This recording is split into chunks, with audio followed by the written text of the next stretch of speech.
Hello, just in case you don't know who I am, I'm BlueBlob0, and I've made a few Guild Wars 2 videos. Most of them have been kind of silly Guild Wars 2 videos. I've done a few where I've been and currently planning on recording every personal story mission.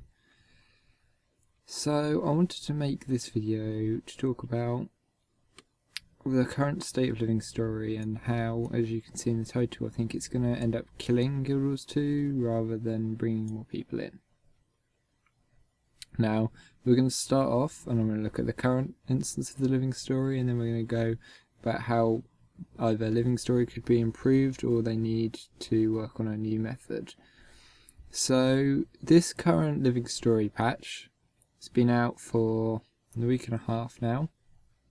I was going to make a video straight away afterwards, but for many reasons I didn't get a chance to. So I'm going to make this video now. You can see, if you haven't done this patch, the tower that you can go in is split into three levels, and as you go up the tower, they're kind of on an incline, and as you go up the first level, you're much higher than you were at the start, and then you go for the second level, and you're much higher in the third level, and then you eventually get to the very top of the tower, and then you have this instance in this chamber, and then that's the end. Now, there are a few problems with the initial design of the tower, and I'm going to kind of skim these. If you want more detail, you can always ask me about my opinions on this, but essentially you go through the tower and you follow a pretty basic path. You can go through the tower pretty quickly, apart from there's only two reasons why you can't run through the tower straight away. In the third level there's poison, so the first time you run through you might get stuck by poison and you might have difficulty. You might not have the healing skills to dodge past stuff and still survive. So you might have some difficulty initially on the third level, and that might get you stuck. The second problem that you might encounter is events. Now, these events will pop up in a room and they will block off you from going any further. You can go backwards, but you can't go any further. Also, people who are further than you can't get back in to help you unless they teleport to a lower level and work their way back up to that. So this is a point where it stops you from progressing any further in that level, and you have to complete the event before you continue. Some of the events are relatively easy, like you just kill 3 portals. Some of the events you have to kill creatures, take a little while to spawn, and some of the events can take silly amount of time just because you have to kill creatures and then you have to find them and then they spawn, and there's no creatures. You have to wait like 5 minutes for another one to spawn so you can kill it, and then once you've done the event you can more or less move on. Now, I did pretty much all of the content day 1 of the patch, and the tower was reasonably full then, and it's died off, and the other day I went in and there was hardly anyone in here. No one seems to be doing the patch anymore, and this is kind of the problem I have with this content. Now, I'm not saying that the content should always necessarily take 2 weeks, even though that is the period that their content is meant to last for. It doesn't necessarily have to take that, but I still think it should take longer than being able to do it in 1 day. At least initially, what I feel that they should do, and this patch almost has the mechanics to do that, is have it so that there's a reason to come back. So, for example, you either do this for an instance, or you do this in per server, or maybe you just do this generally. You have the first level, and there are loads of rooms in the first level, with some with events, some without events, but you could easily put an event in there without too much trouble. I reckon that they could program it so when you enter the tower, either you enter as an instance, or it's like when the update comes you start in the first room. There's a number of different events, and maybe there's like 5 or 6 of these nightmare fawns, and each event is attached to a nightmare fawn, and then eventually you break off the nightmare fawn, and there's a big meta event, you kill off this nightmare fawn that's weakened, then you can progress to the next level. That means that then once you've gone through that bit, that one's is always open. Maybe there's one event where there's just one fawn again, like there is now, but there's like that kind of progression, and you progress through the tower. They could either do this as an instance and have it like instance all the time, and then once you've done the first level you can then always do the second level. Now, my opinion is then once you've done these events and you've gone through the first level, you shouldn't be able to get to the second level straight away. Now, what I believe for this getting into the second level, there should be maybe a bridge. You have to maybe bring wood from it, maybe from outside. Maybe you have to do some events in other places to do this. And this would be even if it's not player content, it should take at least a day, or maybe it's player generated and it takes 2 days. It takes like the NPCs do it, but you can speed it up, and so it only takes 1 day, and then you can access the second level. So it might be like do events in a certain area, maybe like you have to chop down wood to bring wood in to build a staircase up, that kind of thing. But and I'll talk a bit about how the player generated stuff in this game needs to work later on. But you could have something simple like that. And the second level you have, again, maybe the second level takes longer. Maybe there's halfway through the second level, there's another point that's going to take more or less a day to complete. And you'd want players on all the time, like working out the content. There's decent rewards for this content. That's an important thing. And then eventually you get through each level. Maybe at the end of each level there's something special that you can get. Then you get to the top of the third level. And then maybe the instance isn't there yet. You gradually climb up. Maybe these instances, these tower instances that you can get in at the minute, maybe they're more like in the center, and as you climb the center you can do like maybe 2 or 3 of them. Then after a certain amount of those are done, then you can get into the final instance, and probably this would be like they'd spread it out, so the maximum time that it would take to get to the final instance, or at least the final climbing up the tower, would be like Saturday, because then most people are on Saturday and they can do that content. Maybe there's some instances that they can do again that they need to do, but it won't take them the whole day. So people who are joining on that Saturday, because if people join, like even if Saturday was just their day every week, on that Saturday they'd be able to progress through the content, and maybe there'd be some stuff they wouldn't be able to do straight away on Saturday and they'd have to come back next week. But it'll be more or less there. So you've got that week long of content for people who play all the time, and you've got on Saturday those people who just play on Saturday can still do that content then. So that's kind of my first problem, and how maybe they could address it with this content. The fact that it's super easy to do in 1 or 2 days, and the only thing, even on other content like the one before this, it was only the fact that you had to do dailies to get your meta that was keeping people coming back. And the reason why it took a bit longer, maybe they sometimes spread out the events, but it's just not good enough. Now the second thing that they could do, if you have a look at the general map of the area in just generally around the new Kessex Hills map, this is another area where they could have done some changes to how they do it. So instead of their 2-week thing, what they could do in future is have a month patch that lasts a month, and the significant content will happen approximately every 2 weeks. So they patch, and the patches doesn't need to be that all the content is in straight away, because they could approximate when people are going to be able to do stuff. So it wouldn't require them to do a month's worth of content straight away. So they patch in, and maybe the tower is still veiled like it was, but maybe more these spores start popping up, and you're not sure what's going on. What are these spores? And then you start going these spores, and you talk to Casimir, and she asks you maybe to do a special few events. And the area starts to get maybe darker, maybe it's slightly tinted darker in some places. Maybe there's some hidden things you can find, maybe you can find like a Scarlet Portal if you really hunt. But the zone gradually gets invaded.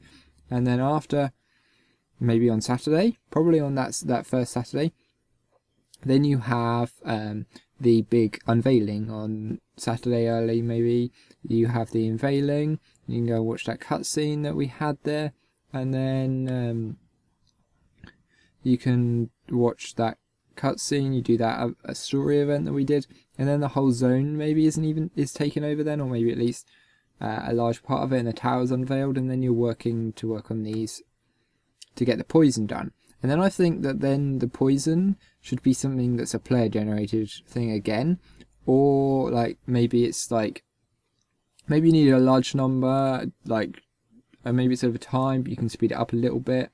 And so you can get the tower slightly earlier maybe on your server, or maybe it's like it shows which server had the biggest contribution, then you break into the tower, but maybe then you have to escort people into the tower, and other people are going to go up, or you're going to defend the outside of the tower because you're like the best at defending outside. And then maybe these patrols get destroyed, and then eventually and approximately in the second week of the month, then that's this patch when you then go in the tower, and then you go through, and it's 3 days or 6 days, however long, like the maximum. And then on Saturday, then it's the big end of instance tower. So then these people who are only playing on Saturday, they're getting, oh look, a zone's being invaded, oh look, we can break into the tower, oh look, we're actually in the tower. And then the Saturday afterwards, maybe they do just World v World, or maybe there's some other thing in the tower that we haven't found yet, and the tower falls down. So that's kind of generally how I think that they should. They just because they're saying it's 2-week patches doesn't mean the patch has to be necessarily every 2 weeks. It doesn't have to be exactly 2 weeks. I think they could do stuff where it was a month-long content, like this kind of is a month-long content, but make it so it's actually spread out and you feel like you're doing the impact. It's not, oh look, I can do this right 2 weeks later. Oh look, I can do this 2 weeks later. Oh look, I can do this 2 weeks later. Oh look, this comes along. Oh look, 2 weeks later, and I get fractals 2 weeks later, and then the next thing of this, the tower gets destroyed, etc., etc. It's not necessarily built well. Okay, so the second thing that I wanted to talk about is player levels and player content. Now, I'm all good for player content, player generated content and stuff that's affected by the players, even in small ways. It's generally good for getting people interacting. However, you've got to do both big scale events and large scale events, and more importantly, you've got to show people how they are affecting stuff. So, for example, in the game at the minute, we have a bar which shows how much antitoxin is injected. Now, I don't believe that this can be player generated because this is going to completely stop after a certain amount of time. Now, they never came out and necessarily said 100% it's going to be player generated. They said that people going there would move it along. I mean, it perfectly is going to time up. So the 2-week patch after the fractal patch is going to be the antitoxin finishing injected. However, they could have done that more player generated, as much as, yes, there's going to be less people now, so maybe it would scale on each day somehow. I don't know how that would exactly work. They could have done a player generated thing that after the 2-week period, so just before the fractal patch, maybe even the Saturday before, that was when it was injected normally, and people could get it quicker or something like that. As much as they don't want their content coming out too quick, I still feel that they should have some more player generated stuff like that. The other thing is that they said was player generated was the voting in the election. So we've got Ellen Kill, and we supposedly voted her in. Now, I don't agree necessarily with how they did the elections, but that's not what I'm here to talk about. We're just to talk about this voting. So, the first thing is there was no way to see either generally or your server and how much you voted. It would be cool if there was maybe a general bar, even if that didn't have numbers, if there was a bar that went each way and then it said how many on your server had done it. So when you put in, even if it didn't say exactly 1 or 2, but it said every 10, and you could see when I put 10 votes in, it updated, there was 10 new votes. So that kind of thing actually worked together. So you can actually see. I still don't believe that the Ellen Kill election was anything. It could have been anything else. I think it always would have been Ellen Kill.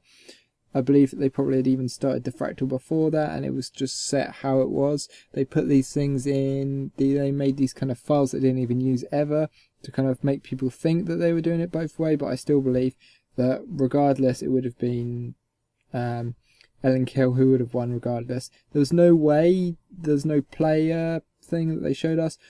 Every time it was as though Ellen's going to win, and so unless they show us these things, people are just going to get disinterested. They're going to go, oh, ArenaNet's just already planned everything out. There's no way to really know about this, whether planning thing is, whether it is actually affected by the players. So, this comes to the question, should there be an expansion? Is expansion the right way to go? As our final point. Well, yes and no. So, the first thing is, Living Story could work. However, they have to rethink their strategy. In their current strategy, you get one thing, or one thing and one very small thing, for each patch. So, 2 weeks, we get the zone change. 2 weeks, we get the tower. 2 weeks, we get the fractals update, plus one new map thing for World v World. 2 weeks, we'll get another thing. 2 weeks, we'll get Christmas event, so probably the week before that will be Ascended Armor. Then we'll do and Precursor hunting if they come in this year. Then we'll also have So we had like 2 weeks, and we had all the Frame and Frost stuff, and we had like 2 weeks. Then you have like 2 weeks. You don't have like I know, like maybe it's like every 2 weeks you have 3 things happening. So in the first week, maybe have 1 PvP map, you have 1 new skill, and you have 1 new zone that's added. And then the next week you have a particular instance in that zone that's added. You have a particular maybe some particular new skill that works in PvP, maybe some PvP balancing, and then maybe something in World v World. So you've got different area, and you don't necessarily have to focus on the 3 areas as PvP, PvE and World v World every week. So maybe you do guilds 1 week, maybe 1 week you do a massive patch on guilds, but then you also do one other thing that's also works on general PvE, and maybe it's like they're looking for a group tool. And then the next week maybe you do a dungeon, but you also give us a new PvP beta type, or maybe you change the trading post UI, and in that same patch you also add a new story, and also maybe there's some new NPCs that are randomly about the world. So you can see how that I feel that they need to stop delivering one thing at a time, because people are just going, oh look, there's one thing, and then there's another thing, and then there's another thing. But what if I want to do World v World? What if I want to do PvP? Why isn't my update like? They seem to want to put out updates on a big scale, so they do big PvP, big World v World. You don't get, oh look, we finished this map for PvP, so we're going to put it out now, or we finished this game type for PvP, we're going to put a beta mode out of it now. We finished this World v World, and they're doing that a little bit with the new World v World map, but they haven't done, oh, we finished this area in Edge of the Mists, we're going to show this area first. We finished the next area, now we'll show this area and let you do 2 areas. Then we show 3 areas so we can let you look at it at least. Right, now we've got the whole thing, now we have bigger guilds for testing. They need to have more player showing and more player updates, even if it's smaller things. They need to get over, if they're going to have like not one big, they've got to also decide if they're doing really big or really small. They can't kind of do this kind of hovering in the middle where there's like big patches focusing on one thing, because it just doesn't work so well. People lose interest in that if their specific thing isn't particularly focused on, and it's just generally bad for everyone if only one thing's focused on at a time. So that's the way they could do it. The other way they do it is they say, and they need to say if they're going to do an expansion, they say, well, what we're going to do is we're going to do an expansion every maybe 2 years approximately. And in this expansion, you'll have your new PvP game types or new PvP maps, your new stuff for World v World and some new interesting stuff in World v World, possibly a new race and some new story, and everything else will be that's PvE, and maybe new guild stuff, that kind of thing. But the general PvE story is still going to be Living World. So that's why they still have the content, but they also have Living World. And they could say, well, to access the next chapter of the Living World, so this chapter is Scarlet, next chapter might be, I don't know, the Wizard's Tower, because that's really cool. We want to see stuff about the Wizard's Tower. The next whole patch the next whole section of the living story could just be entitled The Wizard or something, and that would be like the next book that all happens around that next expansion, and you can get into that certain stuff from that expansion. Maybe they have paid or not paid depending on how they're doing, and then that kind of develops. So that's kind of a way they could do it, and I think they need to get their head sorted about how this living story is meant to work, because they're trying to do what they did in Guild Wars 1, where they did like an expansion every 6 months, but instead of doing 6 months, they're doing 2 weeks, and they're doing smaller amounts, but not that fits together necessarily so well. So the last point that I'm just going to make is that I love Guild Wars 2, and I like ArenaNet, and I think that the game's good generally, and I think Guild Wars 1 was probably better for like group content. It had an area called Domain of Anguish that we kept coming back again and again, even if we didn't make any money necessarily from it. It was fun, we did it over and over again. And we enjoyed the kind of challenge and the fun of just generally doing it, getting a lot of people together to do it, and that just generally going through those kinds of instances. The Guild Wars 2 is a different game, but still I still like it. There may be some things that I don't like as much as in Guild Wars 1, but that's that. Now the other thing we've got to take account of is that there's also NCSoft hanging back there, who are the publishers of Guild Wars 2, and there may be things that ArenaNet can't focus on. Like, for example, this patch almost seemed to me like they were going to put more barriers in place, so it would take time to go through, but NCSoft maybe said, no, you can't do that. You got to do all this content has got to be able to be done just straight away. Once the content's done, you go through. And I do wonder almost if NCSoft are kind of wanting people to go to WildStar more, only because WildStar is a subscription, and they're always going to definitely get that £15 a month, or however much it is. If it's on the solid subscription, you're going to be able to get monthly cash generated from people. As much as people can always come back to Guild Wars 2, if they're playing WildStar constantly, you always have that constant subscription. Now, there's also the thing, I wonder if NCSoft aren't necessarily the people that have been like assigned to look after ArenaNet at NCSoft. Maybe they have some weird ideas on how stuff has to be done, and maybe that's why we've got problems. Maybe NCSoft wants to focus everything on WildStar at the minute, and that's kind of that big thing. Guild Wars 2 is going to be like their side project. We don't exactly know how that works. I don't work for NCSoft. I don't know. I'm not in their minds, so I can't tell you that. But it's kind of something to think about, that when we're doing this, I want to be kind of fair, and the Living Story, some of it has been good, but it doesn't necessarily flow together well.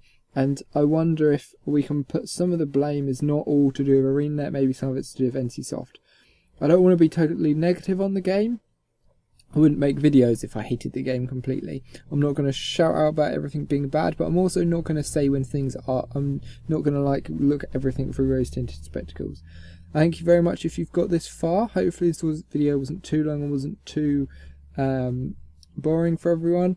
If you want to ask me more about this, then please check out my Twitter at BlueBlob0 and subscribe for more content. And I will see you next time. Bye.